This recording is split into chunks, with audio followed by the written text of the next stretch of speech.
వి gold trusted gold buyers మీరు తాకట్టు పెట్టిన బంగారాన్ని విడిపించి ఈ రోజు ఉన్న మార్కెట్ ధరకు కొనబడును. ఈసారి ఇలా ఒక 3 lakhs చల్లబోతున్నారా 5 lakhs చల్లబోతున్నారా ఈసారి? సో ఒక యువతను ఒక మంచి దారిలోకి తీసుకురావడం కోసం ఇట్లా నేను డబ్బులు ఎగిరేసినాను తప్ప. జనరల్గా వేరే వాళ్ళని చూసి మీరు ఇన్స్పైర్ అయ్యి లేదా ఇలా చేస్తే బాగుంటుంది అని అలా చేశారేమో అని నాకు అనిపించింది. అప్పుడు నేను కామన్ మ్యాన్నే, అందరు ఇన్ఫ్లుయెన్సర్ని ఫాలో అయ్యేవాడిని. ఒక రోజులో లక్పత్ అయిపోవాలి అట్లా అని చెప్పి నేను టెంప్ట్ అయిపోయి డబ్బులు పోగొట్టుకున్నా. ఆ తర్వాతనే ఎలా ఉంటుందంటే వాళ్ళ అప్రోచ్ ఎలా ఉంటుంది? ఫస్ట్ ఎట్లా అంటే బెట్టింగ్ యాప్స్ లో 1500 స్పెండ్ చేస్తారు గేమ్ లో. 1000 ఒక్కసారి అండర్ గ్రౌండ్ లోకి వెళ్తే పైకి వచ్చే వరకు నమ్మకం ఉండదు. ట్రైబల్ వాళ్ళ లైఫ్ స్టోరీస్ కానీ వాళ్ళ దగ్గరికి వెళ్ళడం, వాళ్ళతో ఇంటరాక్ట్ అవ్వడం అవి కూడా చేస్తున్నారు. దాని వెనుక మోటివ్ అంటే మీకు చెయ్యాలనిపించి వెళ్ళారా? వాళ్ళ వైపు నుంచి ఏమైనా రిక్వెస్ట్ వచ్చిందా?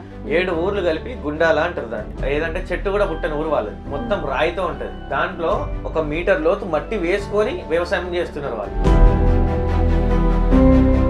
మీరు వచ్చినాక ఒక నైట్ ఇక్కడే ఉండండి, మీకు భోజనాలు మా ట్రైబల్ భోజనాలు పెడతాం. మీ ఎడిటింగ్ కి పైసలు లేకపోతే ఊరు జనం మొత్తం ఒక రోజు పనికి పోయి పైసలు ఇస్తారన్నారు మేడం. ఏడుపు వచ్చింది ఆ మాట. ఇప్పుడు మీ ప్రమోషన్స్ అన్నారు కదా, చూజీగా ఉంటారా? ఎలాంటి ప్రమోషన్స్ చూస్ చేసుకుంటారు? నాకు యాక్చువల్గా 1 lakh ఇస్తాను బెట్టింగ్ యాప్ ప్రమోషన్ చేస్తే, పర్ మంత్ 1 lakh. నేను ఒప్పుకోలేదు. సో ఈ నిజాయితీని చూసి నా ఫాలోవర్స్ అందరు కూడా. అండ్ ఇప్పుడు వచ్చే యువతకి ఏం చెప్పాలనుకుంటున్నానంటే, వాళ్ళ నాన్నవారు కానీ వాళ్ళకు ఒక పర్వ అనేది ఉంటుంది, కానీ రీల్స్ పిచ్చి రీల్స్ వైరల్ అవ్వాలని చెప్పి అవన్నీ వదిలేసి బోల్డ్ కంటెంట్ ఇవ్వడాలు, డబుల్ మీనింగ్ డైలాగులు మాట్లాడాలు, ఇంకా అమ్మాయిలు అయితే మరీ ఘోరం. నమస్తే, వెల్కమ్ టు ఐ డ్రీమ్. నేను మీ ఝాన్సీ. ప్రజెంట్ జనరేషన్లో content creators nothing but YouTubers అనుకోవచ్చు, ఇన్ఫ్లుయెన్సర్స్ అనుకోవచ్చు. ఇప్పుడు ట్రెండ్ బాగా నడుస్తుంది కాబట్టి ఈ జనరేషన్లో ఇన్ఫ్లుయెన్సర్గా ఉండడం, యూట్యూబ్ కంటెంట్ క్రియేటర్గా ఉండడం మంచి ఇన్కమ్ని తెచ్చిపెడుతుంది, అలాగే ఫేమ్ని తెచ్చిపెడుతుంది. ఇప్పట్లో చాలామంది యూట్యూబర్స్ని చూస్తున్నాము, ఇన్ఫ్లుయెన్సర్ని చూస్తున్నాము. వాళ్ళందరిలా నేను కాదు అంటున్నారు. ఇన్ఫ్లుయెన్సర్ 2.0 ఈ వర్డ్, ఈ నేమ్ ట్యాగ్లైన్ మీరు వినే ఉంటారు. ఇప్పుడు మనతో స్టూడియోలో ఉన్నారు అనుదీప్ నాని గారు. ఈరోజు ఆయనతో మాట్లాడి అసలు ఏంటి కంటెంట్ క్రియేషన్ ఏంటి, ఎందుకు ఇందులోకి వచ్చారు, జాబ్ మానేసి మరీ ఇందులోకి వచ్చారని చెప్తున్నారు, అసలు సమాజానికి ఉపయోగపడేలాగా ఆయన ఏం చేస్తున్నారు, ఈ విషయాలన్నీ అడిగి డిస్కస్ చేద్దాం. నమస్తే అండి. నమస్కారం. ఏంటి అనుదీప్ గారు, ఎలా ఉన్నారు? బాగున్నారా? యా, మేము బాగున్నాం. మీరు? Chess good, I'm fine. ఏంటి మరి ఈసారి ఇలా ఒక 3 lakhs చల్లబోతున్నారా 5 lakhs చల్లబోతున్నారా ఈసారి? లేదండి, అదే అంటే అప్పుడు చల్లింది కూడా నా కష్టాన్ని బయటికి అందరు చూపించడం కోసమే అది చల్లిన, అంతే. సో ఒక యువతను ఒక మంచి దారిలోకి తీసుకురావడం కోసమే ఇట్లా నేను డబ్బులు ఎగిరేసినాను తప్ప, ఆ డబ్బుల్ని ఎట్లా అంటే డబ్బుల వాల్యూ తీసేయడానికి అట్లా కాదు. యువతను ఒక మంచి దారిలో తీసుకురావడానికి నేను చేసిన మంచి పని అది. ఓకే. అంటే జనరల్గా వేరే వాళ్ళని చూసి మీరు ఇన్స్పైర్ అయ్యి లేదా ఇలా చేస్తే బాగుంటుంది అని అలా చేశారేమో అని నాకు అనిపించింది. నార్మల్గా తర్వాత మీ కంటెంట్ అంతా చూస్తే ఆ టైప్ ఆఫ్ మీరు కాదు అనిపించింది. అంటే వేరే వాళ్ళ ఇన్ఫ్లుయెన్స్ మీ మీద ఉందా, అందుకని అలా చేశారా? అంటే వేరే ఇన్ఫ్లుయెన్సర్లను చూసి నేను మోసపోయినా. వేరే బెట్టింగ్ యాప్స్ ప్రమోషన్ వల్లనే వేరే ఇన్ఫ్లుయెన్సర్లను ఫాలో అయ్యేవాడిని. ఒకప్పుడు నేను కామన్ మ్యాన్నే, అందరు ఇన్ఫ్లుయెన్సర్లను ఫాలో అయ్యేవాడిని. సో వాళ్ళు డబ్బులు ఇట్లా సంపాదిస్తున్నారు, ఇట్లా కట్టలు ఊపుతారు డబ్బులు, మళ్ళీ అవన్నీ నేను కూడా బిలియనీర్ అయిపోవాలి, ఒక రోజులో లక్పత్ అయిపోవాలి అట్లా అని చెప్పి నేను టెంప్ట్ అయిపోయి డబ్బులు పోగొట్టుకున్నా. ఆ తర్వాతనే నేను మోసపోయినా. కానీ నాలాగా ఈనాటి యువత ఎవరు కూడా మోసపోవద్దు అనే ఉద్దేశంతోనే ఆ డబ్బులు విసిరేసి మరీ ఆ రీల్ తీయడం జరిగింది. మోసపోవడం అంటే ఏమైనా మీరు ఎందులో ఇన్వెస్ట్మెంట్ చేయడం, ఏమైనా బెట్టింగ్ యాప్స్ అలాంటివి చేశారా? ఆ బెట్టింగ్ లోనే నేను ఒక 1.5 lakh వరకు మోసపోయినా. అంటే 1.5 lakh వరకు మోసపోయినా. ఎలా ఉంటుందంటే వాళ్ళ అప్రోచ్ ఎలా ఉంటుంది? లైక్ ముందు ఫస్ట్ ఎట్లా అంటే బెట్టింగ్ యాప్స్ లో ఫస్ట్ మనం ఆడేది కూడా ఫస్ట్ బెట్టింగ్ లోకి ఇంట్రొడ్యూస్ అయ్యేటప్పుడు as a early betting entrepreneur గా ఫస్ట్ ఆడేవాడు ప్లేయర్ 1500 స్పెండ్ చేస్తాడు గేమ్ లో. స్టార్టింగ్ స్టేజ్ లో అదే మిడిల్ క్లాస్ అనుకున్న అమౌంట్ అంతే, అంతకు మించి ఎవడు ఆడాడు ఎక్కువగా. లేదా 20 రూపీస్ 10 రూపీస్ కూడా ఆడే వాళ్ళు ఉన్నారు. సో స్టార్టింగ్ ఎర్లీ స్టేజ్ లో 500కి 1000 ఇస్తాడు, 1000కి 2000 3000 వస్తాయి, అప్ టు 10,000 వాడు ఇస్తాడు. అవసరం అయితే 20K వరకు వాడు ఇస్తాడు అమౌంట్. 20K వస్తుంది, మనం ఈ 20K పెట్టాడితే మళ్ళీ ఇంకెక్కువ వస్తుంది. అంటే రిటర్న్స్ ఇప్పుడు మనం 10K పెడితే ఇంకొక 10K అలా వస్తుంది. అవును, అంటే 1:1 రేషియోలో రిటర్న్స్ ఉంటాయి. సో ఆ రిటర్న్స్ రేషియో గేమ్ ని బట్టి రేషియో ఉంటుంది. సో అట్లా అని చెప్పి వీళ్ళకి అత్యాశ పుడుతుంది.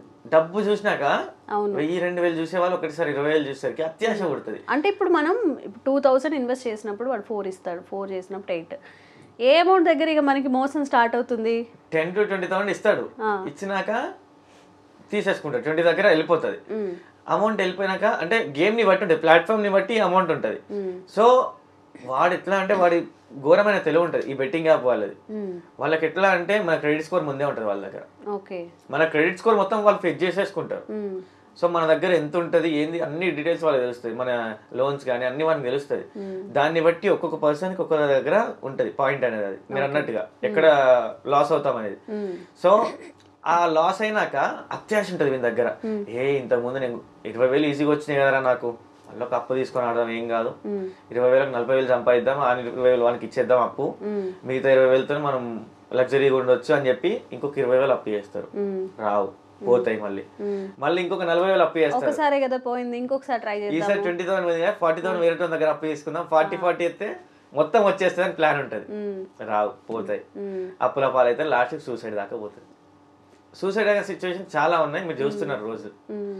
సో అది బెట్టింగ్ యాప్ లో ఉండేది. అది ఫస్ట్ చిన్న అమౌంట్ నుంచి స్టార్ట్ అయ్యి పెద్ద అమౌంట్ లో అవుతుంది. రీసెంట్ గా కూడా నేను చూసిన ఇదే సూసైడ్స్. అంటే మీరు ఒక ఫేమ్ స్టార్ట్ అయింది అంటే ర్యాపిడో రీల్ ద్వారానే, మీరు ఏదైతే అమౌంట్ చూపించారో ఏంటంటే అసలు ఏంటి ర్యాపిడో స్టోరీ ఏంటి? యాక్చువల్గా నేను ఇప్పుడు చెప్పినా కదా బెట్టింగ్ యాప్స్ వల్ల మోసపోయినా అని. నేను అంటే అప్పుడు మంచి స్టేట్ టాప్ అని బీటెక్ లో కూడా అంత చదువుకున్నా నేను. బెట్టింగ్ లో లాస్ అయిన నానా అని నేను మొహం లేదు నాకు, ఇంట్లో చెప్పుకునే మొహం లేదు నాకు. భయపడతారు చాలా మంది. నాన్న ఏమన్నాడు, నాన్న ఎట్లా అంటే ఏదున్నా కూడా యూత్ అంటే నన్ను ఎంకరేజ్ చేయడానికే ఉంటాడు. సర్లేరా తప్పైంది బిడ్డ, కట్టుకో డబ్బులు, అప్పు చేసుకుని ఇచ్చి నాకు మా నాన్న డబ్బులు ఇచ్చి, నాన్న చేసేది కూరగాయలు అమ్ముతాడు రోడ్డు మీద. మాకు షాప్ ఉంది మార్కెట్ లో, కూరగాయలు అమ్ముతాడు. కూరగాయలు అమ్మడంలో ఎంత వస్తుంది, మహా అయితే రోజుకి 500 1000. అయినా కూడా ఆయన ఇచ్చిన పట్టుదల నాకు, అంటే ఆయన నాకు ఎన్నుకుంటున్న సపోర్ట్, ఇంకా అది ఎవరు ఇస్తారో ఎవరో నాకు తెలియదు, మా నాన్న ఇచ్చిన సపోర్ట్ మాత్రం ఏ తండ్రి ఇవ్వడు.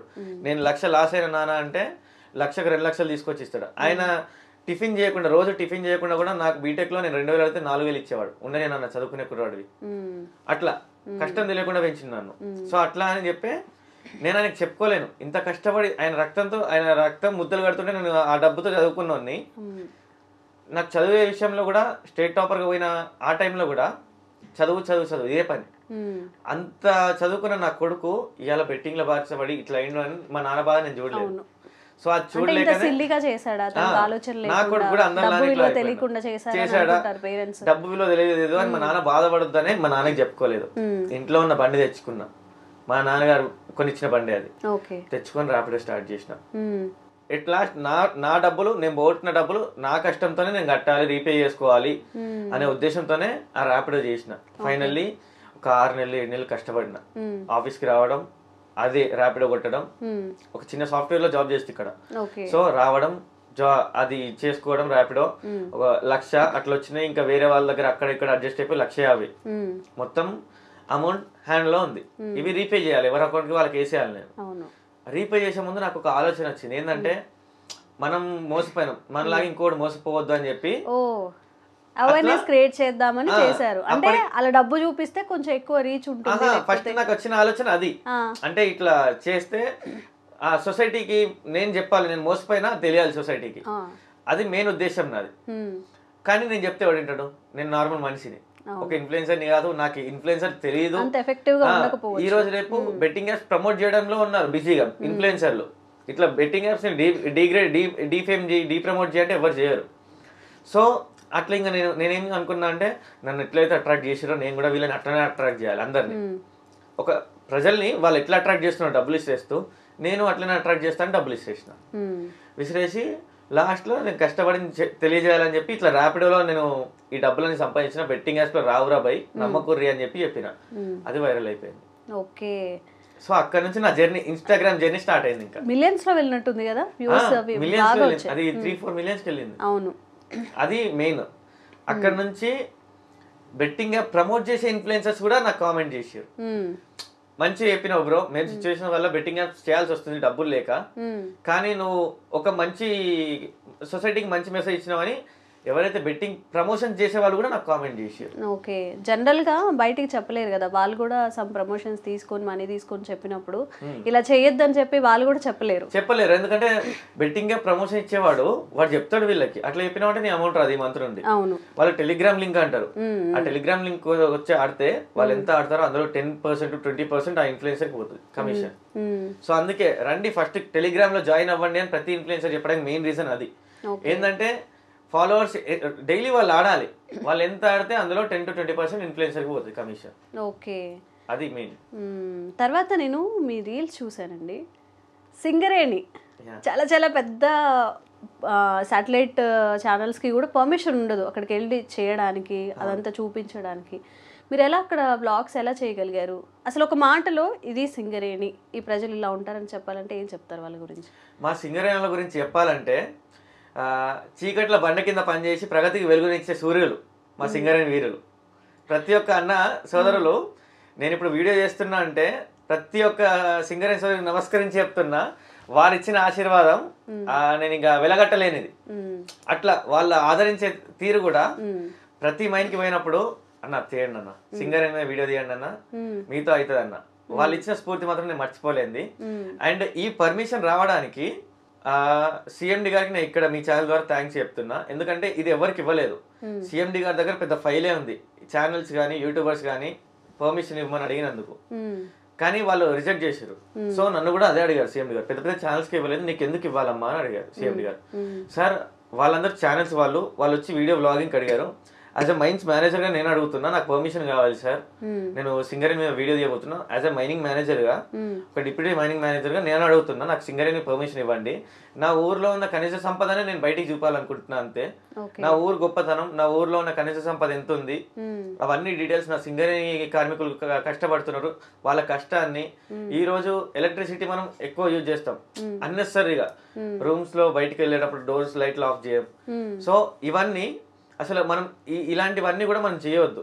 అసలు మనకి ఎలక్ట్రిసిటీ రావడానికి సింగరేణి వాళ్ళు ఎంత కష్టపడితే ఈ ఒక బొగ్గు పిల్ల పైకి వస్తుంది, ఆ వచ్చిన బొగ్గు పిల్లతో ఎలక్ట్రిసిటీ ఎట్లా జనరేట్ చేస్తున్నారు. సో వీళ్ళ కష్టాన్ని అంతా కూడా చిత్రీకరించాలి సార్, ఈ మైనింగ్ ప్రాసెస్ ఇదంతా కూడా నేను తీయాలనుకుంటున్నా అని చెప్తే సిఎండి గారు కూడా, ఒక మైన్స్ మేనేజర్ నీకు ఈ థాట్ వచ్చింది లోకల్ అంటున్నావు కదా, తప్పకుండా తీయమ్మా, తప్పకుండా నా ఫుల్ సపోర్ట్ ఉంటుంది, సింగరేణి సంస్థ ఫుల్ సపోర్ట్ ఉంటుందని పర్మిషన్ ఇచ్చారు వాళ్ళు. మీరు మైన్స్ మేనేజర్ గా చేస్తూనే ఇట్లా ర్యాపిడో చేశారా, లేకపోతే ఎప్పుడు జరిగింది ఇదంతా? యాక్చువల్గా నా బీటెక్ కంప్లీట్ అయ్యాక, నా బీటెక్ మైనింగ్ బీటెక్ నాది. సో బీటెక్ అయిపోయినాక మేము ఒక 1 year అప్రెంటిస్షిప్ చేయాల్సి ఉంటుంది, బయట చేసిన మైన్స్ లో, ఐరన్ ఓర్ మైన్స్ లో. ఆ తర్వాత uranium corporation of India limited అని యూసీఐఎల్ కడప తుమ్మలపల్లిలో ఉంటుంది, పులివెందుల దగ్గర. అక్కడ వర్క్ చేసిన మైనింగ్ ఇంజనీర్ గా ఒక 2 years వర్క్ చేసిన. సో వర్క్ చేసినాక కొంచెం రేడియేషన్ వల్ల, యురేనియం రేడియేషన్ వల్ల యాక్చువల్గా అదేంటంటే డబుల్ డ్యూటీస్ చేయడాలు కొంచెం, దానివల్ల నాకు రేడియేషన్ వచ్చింది, హెల్త్ సహకరించక మైగ్రేన్ వచ్చి అది రిజైన్ చేసి సాఫ్ట్వేర్ ఫీల్డ్ లో ఉన్నా. ఇప్పుడు సాఫ్ట్వేర్ లో ఉన్నప్పుడు నాకు టైం దొరికి బెట్టింగ్స్ కి అలవాటు పడిన, సిటీ లైఫ్ కి వచ్చేసిన. మైన్స్ లైఫ్ లో ఉంటే డైలీ వర్క్, ఏ వర్క్ రెస్ట్ అంతే ఉండేది, ఇదంతా ఉండేది కాదు.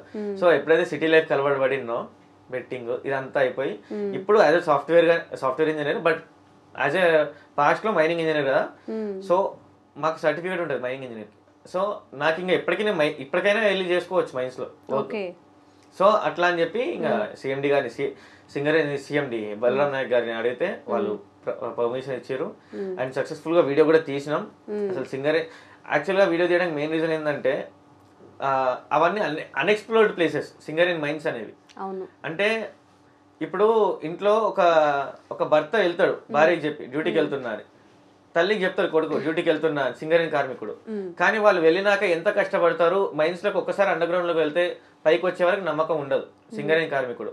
కానీ వీళ్ళు ఏమంటారు అంటే చూసేటోళ్ళు, వానికేంద్రబాయి సింగరేణి లక్షల జీతాలు బోనస్ వస్తాయి, కానీ వాళ్ళు పడే కష్టం మాత్రం ఎవరికి తెలియదు. సింగరేణి పడే కష్టం బార్డర్ లో సేవ చేసే సైనికులతో సమానం. సైనికుడు బార్డర్ లో పక్క దేశం వాడిని ఎట్లా ఆలో చేయకుండా ఉంటాడో, సింగరేణి వాడు ప్రగతికి ఈ ఎలక్ట్రిసిటీని అందించడంలో ముందుంటాడు.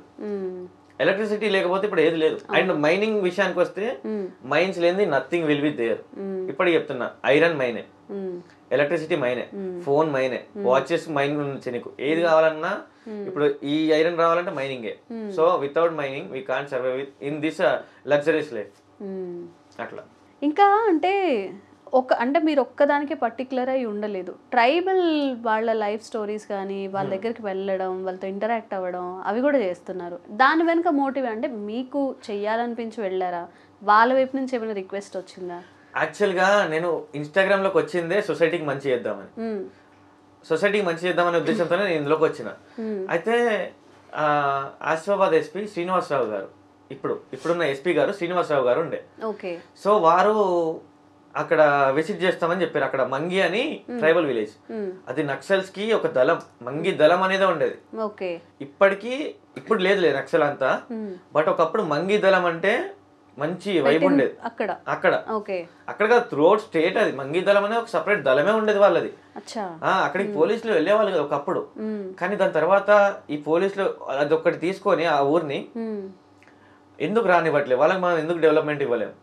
పోలీసులే దాన్ని చొరవ తీసుకొని, గవర్నమెంట్ తో సంబంధం లేదు, పోలీసులే వాళ్ళకి డెవలప్మెంట్ చేస్తున్నారు. ఇప్పటికీ అక్కడ రెబ్బన మండల్లో వస్తుంది, అది రెబ్బన దగ్గర తిరియాని మండలి వస్తుంది. అండ్ సిఐ రేంజ్ ఏమో రెబ్బన. అక్కడికి వచ్చిన సిఐలు, పాత సిఐలు కానీ ఇప్పుడు ఉన్న స్వామి గారు కానీ వాళ్ళే చేస్తున్నారు అక్కడ డెవలప్మెంట్.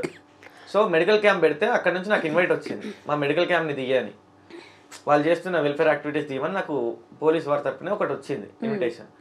సరే పోయినాక ఊరు చూస్తే మొత్తం నిరుపేద ఊరు. ఈవెన్ తో ఇన్స్టాగ్రామ్ అంటే తెలియదు, లైవ్ వీడియోస్ నా దగ్గర ఉన్నాయి. ఇన్స్టాగ్రామ్ అంటే తెలియదు పిల్లలకు కదా అసలు ఎవరికి తెలియదు ఇన్స్టాగ్రామ్ అంటే. అక్కడ నేను షాక్, ఇన్స్టాగ్రామ్ అంటే తెలియకపోవడం ఏందిరా అని. యూట్యూబ్ తెలుసు అంటే ఆ ఫోన్ లో కొత్త ఫోన్ కొంటే వస్తుంది అన్న అంటారు, ఇన్స్టా యాప్స్ లో వస్తాయి కదా, అదొక్కటి యూట్యూబ్ తెలుసు, ఇన్స్టాగ్రామ్ తెలియదు, ఫేస్బుక్ తెలియదు. వాళ్ళకి మేబీ ఇంటర్నెట్ కనెక్షన్ కూడా ఉండదు కాబట్టి సిగ్నల్ లేదు వాళ్ళకి. ఆ ఫోన్ కూడా ఎందుకు అంటే బయటికి పోయి ఆఫ్లైన్ లో వీడియోలు పెట్టుకోవచ్చు, ఇంట్లో చూస్తారు అంతే, వాళ్ళ బతుకులకు సిగ్నల్ కూడా లేదు. సో వాళ్ళ గురించి ఇంకా నాకు అనిపించింది, ఇలాంటి ఊరు ఉందా అసలు, ఈ ఊరు గురించి తీయాలి, వీళ్ళ ప్రాబ్లమ్స్ గురించి తీయాలని చెప్పి ముందు వాళ్ళ ప్రాబ్లమ్స్ ఏమున్నాయి, మీకు ఏం ప్రాబ్లమ్స్ అది అని అడిగిన. అది పోలీస్ వాళ్ళకి తెలియదు, నేను పోయింది కూడా ఊర్లోకి పోయినా, ఊరు మొత్తం తిరిగినా, ఊర్లో ప్రాబ్లమ్స్ అనేది తీసిన, కూర్చోబెట్టి తీసినాక ఒక మాట వీళ్ళకి కూడా చెప్దాం పోలీస్ వాళ్ళకి అని చెప్పి అక్కడ సిఏ గారు స్వామి గారికి చెప్పి, సార్ ఇట్లా కొంచెం నెగిటివ్ టాక్స్ ఏమైనా ఉంటే మరి ఎట్లా సార్ పోలీసుల గురించి అంటే, వాళ్ళు ఏం చెప్పారో బరాబర్ వదిలేరు, వీడియోలో కట్ చేయకూర్రి, మీరు ఏం వచ్చి వాళ్ళ గురించి తీసారు, వాళ్ళ ప్రాబ్లమ్స్ తీసారు, అది నాకు యాంటీ ఉండని, గవర్నమెంట్ కి యాంటీ ఉండని చూపించడం నీ బాధ్యత. యాజ్ యూట్యూబర్ గా నువ్వు చూపించాలా, చూపించేసిన. వాళ్ళకి ఎప్పటి నుంచో ఉంటుంది కదా ఇక్కడ ఫెసిలిటీస్ కానీ, రావాలి అని అక్కడ వారు కూడా పోలీస్ వారికి కూడా వీళ్ళకి ఫెసిలిటీస్ వీళ్ళే డెవలప్ అవుతారు అని. అండ్ అక్కడ ఇంతకు ముందు ఎట్లా అంటే కర్ర దొంగతనాలు, గంజాయి సాగులా ఉండే, గంజాయి సాగు కూడా ఉండే ఆ ఏరియాలో అక్కడ ఉంది.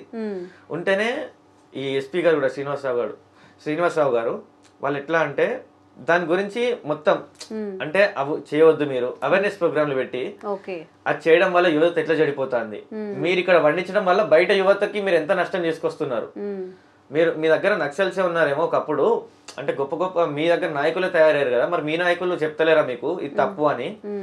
అంటే అది పండించడం వల్ల బయట జరిగే లాస్ అన్ని కూడా వాళ్ళకి వివరించి చెప్పారు. దానివల్ల మొత్తం ఆపేశారు, ఇప్పుడు ఏది లేదు. మరి వాళ్ళకి ఎట్లా జీవనాధారం గానీ ఇక్కడ ఎలా బతుకుతున్నారు అంటే వాళ్ళు అటవీ ఉత్పత్తులు అవేనా, అటవీలో ముట్టడానికి లేదు, ఫారెస్ట్ డిపార్ట్మెంట్ ఫుల్ స్ట్రిక్ట్ ఇప్పుడు. ఒకప్పుడు అంటే అడవిలో ఇది తెంపుకొచ్చి వాళ్ళు తినడానికి కూడా అలో చేయట్లేదా? పంటలు ఉన్నాయి, ట్రీస్ అవి తెంపుకుని రావచ్చు, పంటలు ఉన్నాయి, వీళ్ళు పండించుకుంటున్నారు ఇప్పుడు. ఒకప్పుడు లేదు ఇప్పుడు పండించుకుంటున్నారు, ఎవరికి వాళ్ళు పండించుకుంటున్నారు. అండ్ ఎట్లా అంటే అగ్రికల్చర్ పరంగా వీళ్ళు డెవలప్ అవుతున్నారు, ట్రాక్టర్స్ కానీ అవి తీసుకొచ్చుకోండి చేసుకోవడాలు. అయితే ఆ వీడియో తీసినా కదా, అది తీసినా ఓకే అయిపోయింది, అంతా అయిపోయింది. అండ్ ఇంట్రెస్టింగ్ థింగ్ ఎక్కడ వచ్చిందంటే దాని పక్కనే గుండాల అని విలేజ్, 7 ఊర్లు కలిపి గుండాల అంటారు దాన్ని. అక్కడ అశోక్ అని ఒక అబ్బాయి ఎంఎస్సి అనుకుంటా, ఎంఎస్సి కంప్యూటర్స్ చేసిండు, ఊరు డెవలప్మెంట్ గురించి చాలా పాట పడతాడు. వాళ్ళకి సిగ్నల్ ఉండదు అక్కడ ఏరియాలో. నా వీడియో ఆఫ్లైన్ లో తీసుకెళ్లి వాళ్ళ ఊర్లో చూపిస్తే 3 కిలోమీటర్లు కొండెక్కిండంట అతను సిగ్నల్ కోసం. కొండెక్కి సార్ మీ ప్రోగ్రామ్ కి వచ్చింది కదా అని సిఏ గారికి ఫోన్ చేసి నా నెంబర్ తీసుకున్నాడు. ఇట్లా ఈ ఊరు చూపించింది కదా పిల్లగాని నెంబర్ ఇవ్వా అని సిఏకి ఫోన్ చేసి నెంబర్ తీసుకొని నాకు ఫోన్ చేసాడు. అన్న ఒక 2 నిమిషాలు టైం ఇస్తారా అన్న, ఇట్లా మేము చేయాలని నీతో మాట్లాడాలన్నా ఇట్లా 3 కిలోమీటర్లు కొండెక్కినన్నా సిగ్నల్ కోసం అంటే ఇంకా నేను అరే 2 గంటలు తీసుకోవాలన్నా అంటే మాకు ఇక్కడ ఈ ప్రాబ్లమ్స్ ఉన్నాయి మేము చెప్పాలి అనుకుంటున్నాము మీ ద్వారా బయటికి తీసుకెళ్ళాలి ఒక 2 నిమిషాలు టైం నేను మాట్లాడతా అన్నాడు. సరే మాట్లాడినన్న దాని ఏముంది అని చెప్పిన. అతను చెప్పాడు ఏంటంటే వాళ్ళ ఊర్లో ఏదంటే చెట్టు కూడా పుట్టని ఊరు వాళ్ళది, మొత్తం రాయితో ఉంటది, రాయితోనే కొండ మీద ఉంటారు వాళ్ళంతా. దాంట్లో 1 మీటర్ లోతు మట్టి వేసుకొని వ్యవసాయం చేస్తున్నారు వాళ్ళు. How great they are. అంటే వ్యవసాయం చేయడానికి పాసిబిలిటీ లేని ప్లేస్ ని సోయం బాపురావు ఏదో సంథింగ్ పేరు ఆయన అప్పుడు అది ఐడియా ఇచ్చిన అతను ఒక కాలంలోనే. దాన్ని వాళ్ళు మీటర్ లోతు మట్టి వేసుకొని నాగళ్ళతో దున్నుకొని ఇంటికి పునాదులు అయితే ఎలా వేసుకుంటాము వేరే దగ్గర నుంచి మట్టి తీసుకొచ్చి వ్యవసాయం చేయడానికి అలా వేసుకుంటారు. కొండ రాయి మీద మట్టి వేసిరు వాళ్ళు. ఏం సాగు చేస్తున్నారండి అక్కడ? ఇప్పుడు మొన్న మక్క కంకి అలాంటివి చేస్తున్నారు. నేను విజిట్ చేయలేదు. తక్కువ వాటర్ తో పండే పంటలు వాళ్ళు చేస్తున్నారు. సో వాళ్ళు చెప్పారు ఇదంతా ఫోన్ లో నాకు, ఇట్లా మీటర్ లోతు మట్టి వేసుకొని చేస్తున్నామన్నా, రోడ్లు లేవన్నా, ఒక్క వీడియో తీయన్నా, నీకు రావడానికి ఎడిటింగ్లకి అంటే మేము ఇక్కడ మీరు వచ్చినాక ఒక నైట్ ఇక్కడే ఉండండి, మీకు భోజనాలు మా ట్రైబల్ భోజనాలు పెడతాం, మీరు వస్తే మేము గుస్సాడి డ్యాన్సులు వేపించడానికి రెడీ, మిమ్మల్ని ఎంటర్టైన్ చేయడానికి మా కళాకృతిని కూడా మేము చూపిస్తాం. దాంతో పాటు మీ ఎడిటింగ్ కి పైసలు లేకపోతే ఊరు జనం మొత్తం ఒక రోజు పనికి పోయి పైసలు ఇస్తారన్నారు మేడం. ఏడుపు వచ్చింది ఆ మాటిన కానీ నాకు ఇప్పటికి. లిటరల్లీ ఊరు జనం అట్లున్నారు, వాళ్ళ ఊరి బాధలు బయటికి చెప్పడానికి. నేను చెప్పేసిన అన్న పైసలు వద్దు ఏమొద్దు, నేను వస్తా, నా టీం వస్తాం. మేము టీం కూడా ఎట్లా మాట్లాడుకున్నామంటే వాళ్ళంతా మాట్లాడినప్పుడు మనం పోవాలా, ఫస్ట్ పోయి వాళ్ళ వీడియో తీయాలి. ఈ గుండాల గ్రామం ఉంది, వీడియో తీసి మనం బయటకు వదలాలి. ఆ వీడియో వదలాలి.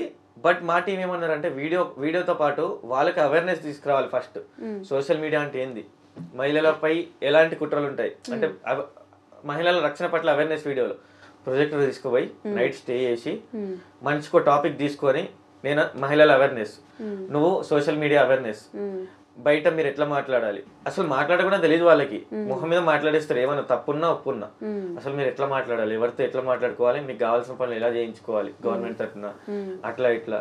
అండ్ ఈ నక్సల్స్ బారిన మీరు అంటే వాళ్ళని ఇప్పుడున్న సిచ్యువేషన్ లో మీకు పోలీస్ వారు సహకరిస్తున్నారు, వాళ్ళని ఎట్లా అవాయిడ్ చేయాలి అంటే అవాయిడ్ అంటే అట్లా ఏం కాదు, మళ్ళా వీళ్ళ పోలీస్ వారికి మీరు ఎట్లా సపోర్ట్ చేయాలి, ఎలాంటి విధాలుగా మీరు సపోర్ట్ చేస్తే మీరు బాగుపడతారు, ఇవన్నిటి మీద ఒక మంచి ప్లాన్ చేసుకొని వాళ్ళకి క్యాంప్ వేసి అక్కడ వాళ్ళలో చైతన్యం తీసుకురావాలనే ప్లాన్ నెక్స్ట్ వీక్ లో అదే ప్లాన్ అనుకుంటున్నాను. మీరు వెళ్ళారు కదా అక్కడికి, అంటే ఒక నార్మల్గా మనం బయట చూసినట్టు చిన్న చిన్న హట్స్ వేసుకొని అలా ఉండుంటారు. ఎలా అంటే ఫెసిలిటీస్ ఎలా ఉన్నాయి? మనం వాష్రూమ్ యూజ్ చేసుకోవాలన్నా ఫుడ్ కి కానీ వాష్రూమ్ బయటకి ఇప్పటికే బయటకు పోతున్నారు, వాష్రూమ్స్ లేవు అక్కడ, ఫుడ్ వాళ్ళు వండుకుంటారు. ఎట్లా అంటే అవి కూడా ఇప్పటికి కొన్ని ఊర్లలో రైస్ మిల్లు లేకుండా వడ్ల నుంచి బియ్యం తీసే ఊర్లు ఉన్నాయి, దంచుకుంటున్నారా ఇప్పటికి కూడా ఉన్నాయి, అలాంటి ఊర్లు ఉన్నాయి.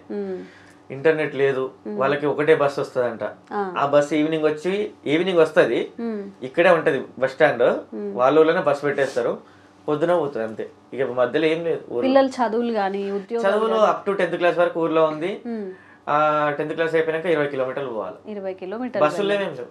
ఒకవేళ హాస్పిటల్ ఫెసిలిటీస్ ఉన్నాయా ప్రెగ్నెంట్ లేడీస్ కి కానీ ఇప్పటికి సిచ్యువేషన్స్ ఉన్నాయి. అంబులెన్స్లు పోవద్దు, ఆ రోడ్డుకు పోవాలంటే భయపడతారు అంబులెన్స్ డ్రైవర్లు, రాళ్ళు తేలుంటాయన్న ఎట్లా పోవాలి. మొన్న కూడా ఈ ఆసిఫాబాద్ ఎమ్మెల్యే అనుకుంటా కోవాలక్ష్మి గారి అంటే వాళ్ళు ఎట్లా అంటే మట్టి రోడ్లు వేయించింది మేడం, కోవాలక్ష్మి గారు వాళ్ళకి మట్టి రోడ్లు వేయించిందంట. డాంబర్ రోడ్లకు కూడా గవర్నమెంట్ తరఫున ఉంది, బట్ ఏంటంటే ఫారెస్ట్ డిపార్ట్మెంట్ తరఫున కొంచెం ప్రాబ్లమ్స్ ఉన్నాయి, అడవిలో రోడ్డు కదా, సో కొంచెం ప్రాబ్లమ్స్ ఉన్నాయి. అవి కూడా మాటిచ్చారు, అంటే వాళ్ళు సపోర్ట్ చేస్తామని మాట ఇచ్చారు. ఈ రోడ్డు వేయడానికి కూడా కోవలక్ష్మి మేడం గారు సపోర్ట్ ఇచ్చారు, నడుస్తున్నాయి ఆ వర్క్స్ కూడా. చూడండి, జనరల్గా మనం ఇంట్లో ఎక్కువ ఫుడ్ వేస్ట్ చేస్తూ ఉంటాం, ఊరికే బిర్యానీలు తింటుంటాం, బయటికి వెళ్ళి చాలా ఫుడ్ ఊరికే పడేస్తూ ఉంటాము. ఇప్పటికీ కూడా అంటే మినిమం ఫెసిలిటీ ఒక మనిషి బ్రతకడానికి హాస్పిటల్స్ కానివ్వండి, ఫుడ్ కానివ్వండి, పిల్లలు చదువుకోవడానికి, ఈవెన్ ఆడవాళ్ళకి వాష్రూమ్స్ కూడా లేని స్థితిలో చాలా గ్రామాలు ఉన్నాయి. మనకి అన్ని ఫెసిలిటీస్ ఉంటూ కూడా మనం వనరుల్ని వేస్ట్ చేస్తూ ఉంటాం. మీరు చెప్పినట్టు పవర్ సప్లై కానివ్వండి, వాటర్ కానివ్వండి, జనరల్గా మనకి ప్రకృతి నుంచి వచ్చేవి ఏవైతే ఉంటాయో విచ్చలవిడిగా వేస్ట్ చేస్తూ ఉంటారు. నాకు అనిపిస్తూ ఉంటుంది, ఇంట్లో కూడా నేను మా అమ్మగారికి కూడా చెప్తూ ఉంటారు, ఇట్లా వేస్ట్ చేస్తే ఫ్యూచర్ జనరేషన్స్కి ఉండదు. మనం ఏ రూమ్లో యూజ్ చేసుకుంటాం ఆ రూమ్లో ఉండాలి, వేరే రూమ్లో ఆఫ్ చేసుకోవాలి. వాటర్ కూడా బ్రష్ చేస్తూ చాలాసేపు అట్లనే పోతూనే ఉంటాయి. మళ్ళీ ఆ వాటర్ మన దాకా రావాలంటే మళ్ళీ చాలా ప్రాసెస్ అనేది జరుగుతూ ఉండాలి. మీరు యాజ్ ఎ ఇన్ఫ్లుయెన్సర్గా మీరు ట్రైబల్ చూశారు, బెట్టింగ్ యాప్స్ చూశారు, ఫర్దర్గా ఏం చేయాలనుకుంటున్నారు? మీకు ఒక ఐడియా వచ్చింది కాబట్టి ఎలా ముందుకు తీసుకెళ్ళాలి? ఒకప్పుడు ఎట్లుండే అంటే ఇన్స్టాగ్రామ్ లో మంచి ఫేమ్ వస్తుంది, యూట్యూబ్ కూడా మనకి మంచిగా నడుస్తుంది, మంచి అందరిలోనే ట్రిప్లకు పోదాం, మంచిగా మా టీం మొత్తం వచ్చే ప్రమోషన్ పైసలు ఉంటాయి, అవి పట్టుకొని ట్రిప్లకు పోదాం, మంచి ఎంజాయ్ చేద్దాం లైఫ్ ని అనుకున్నా.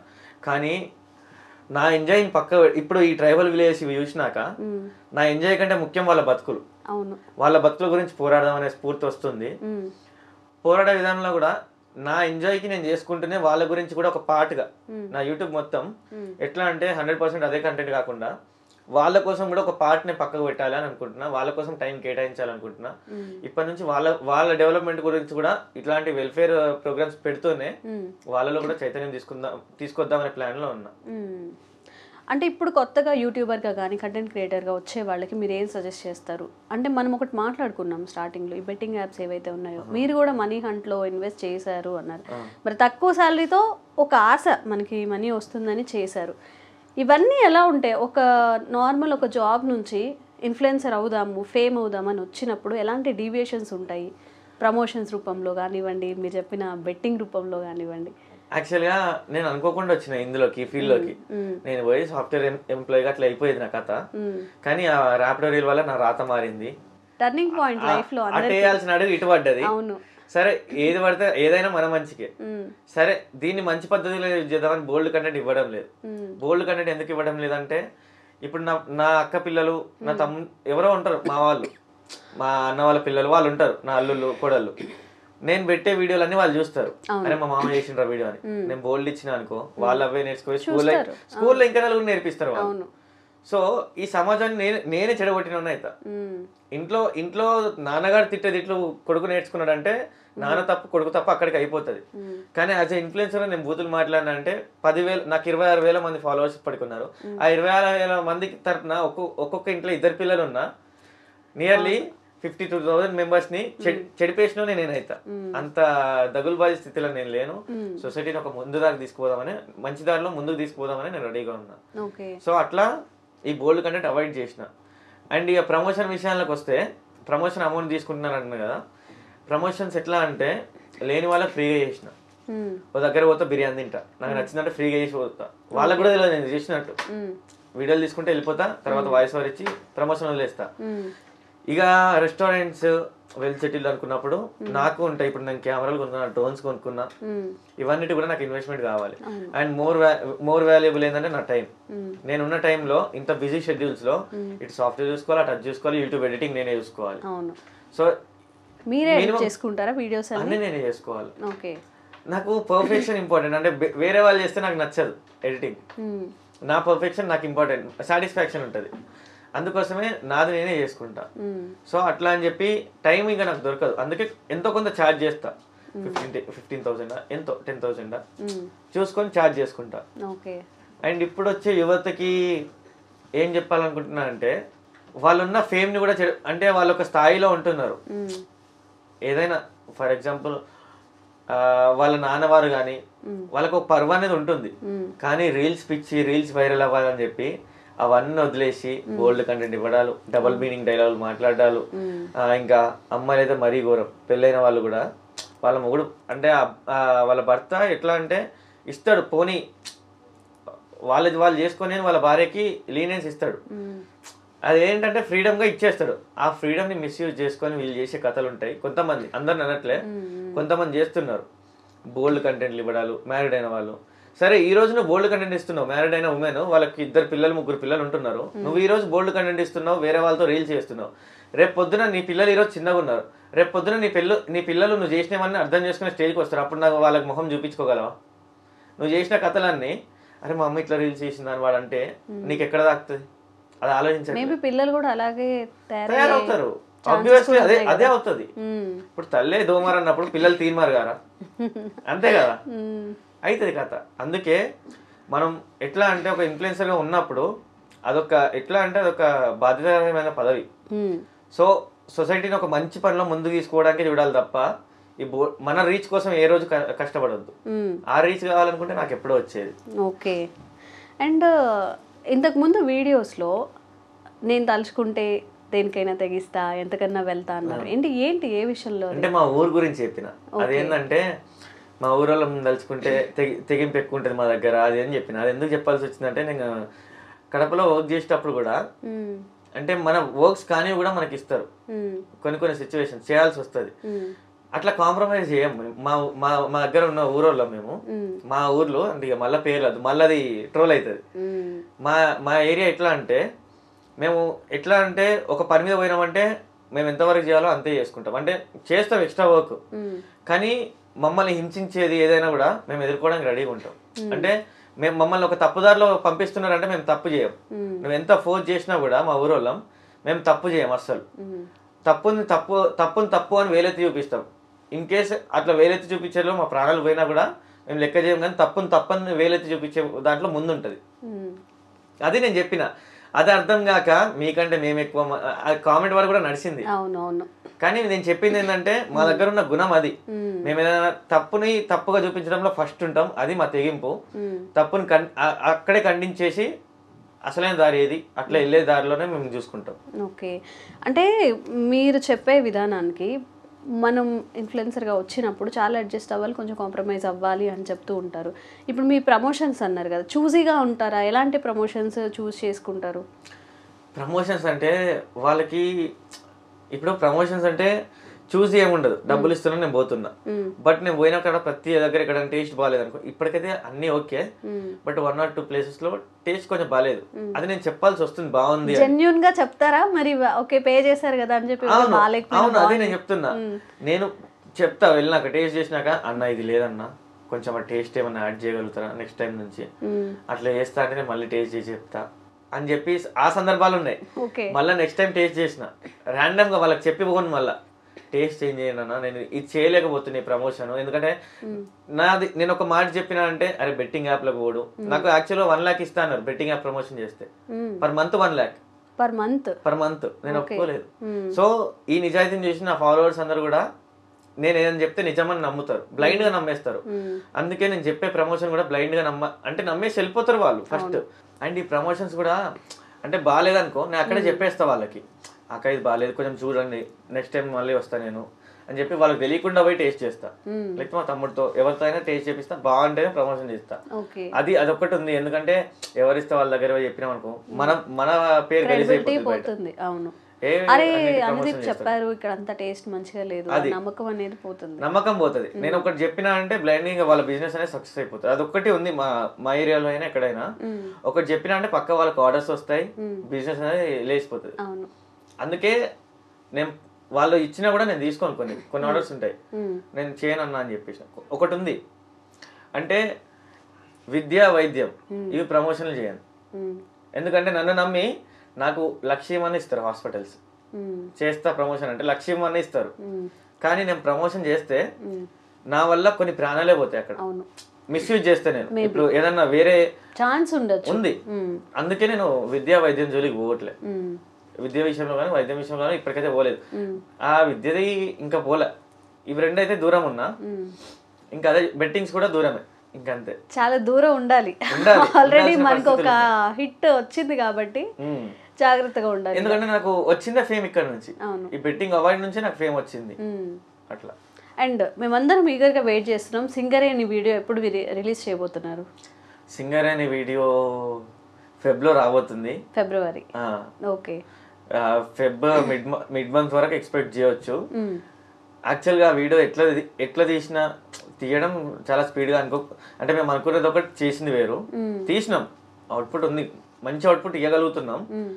అందులో నేను చూపించేది ఏంటంటే అసలు కోల్ ఎట్లా ఫామ్ అయింది, భూమిలోకి కోల్ ఎట్లా వచ్చింది, ఆ మినరల్ ఇప్పుడు ఆ లోపలికి ఎట్లా పోయింది కోల్ అనేది. బయట నుంచి ఏదైనా పైనుంచి రావాల్సిన ప్రకృతిలోకి, పైనుండి లోపలికి ఎట్లా పోయింది ఆ బొగ్గు, దాన్ని మనం ఏ విధంగా తీస్తున్నాం, సింగరేణి సంస్థ ఎట్లా స్టార్ట్ అయింది, అసలు ఆ సింగరేణి ఇక్కడికి ఎట్లా వచ్చింది, అసలు ఈ ఉన్న బొగ్గుని ఎట్లా కనిపెట్టారు, బొగ్గు ఎట్లా కనిపెట్టినది కూడా చేయాలి. అసలు ఆ బొగ్గు ఎట్లా దొరికింది, దొరికినాక అన్ని నిక్షేపాలు ఇక్కడ ఉన్నాయని ఎట్లా చేసారు, ఆ నిక్షేపాలు ఎట్లా కనుగొనుకుంటారు, హోల్ నేను చదివిన చదువును మొత్తం ఇక్కడ చూపించబోతున్నా. ఇన్ని సంవత్సరాలు నేను చదివిన చదువుని మైనింగ్ ఎట్లా చేస్తారు, మైనింగ్ ఇంజనీర్ గా యాజ్ ఎ మైనింగ్ ఇంజనీర్ గా, రెస్పాన్సిబుల్ మైనింగ్ ఇంజనీర్ గా అసలు అది ఎట్లా తీస్తున్నారు బొగ్గుని, అది తీయడానికి పడ్డ ఒక కార్మికుని కష్టాన్ని కూడా చూపించబోతున్నా. చూపిస్తూ ఈ బొగ్గు ఇక్కడ నుంచి ఎట్లా వస్తుంది బయటికి, ఇక్కడ నుంచి up to thermal power station transportation వరకు చూపిస్తా. అండ్ పార్ట్ 2లో ఈ బొగ్గు నుంచి కరెంట్ ఎట్లా ఉత్పత్తి అవుతుందో అది ప్లాన్ చేస్తున్నా. నెక్స్ట్ సింగరేణి వాళ్ళకే ఉంది థర్మల్ పవర్ ప్లాంట్ సపరేట్ గా. ఇది సక్సెస్ అయినామంటే అది వాళ్ళే ఇస్తారు పర్మిషన్ నాకు. ఓకే, థ్యాంక్ యూ అందీప్ గారు.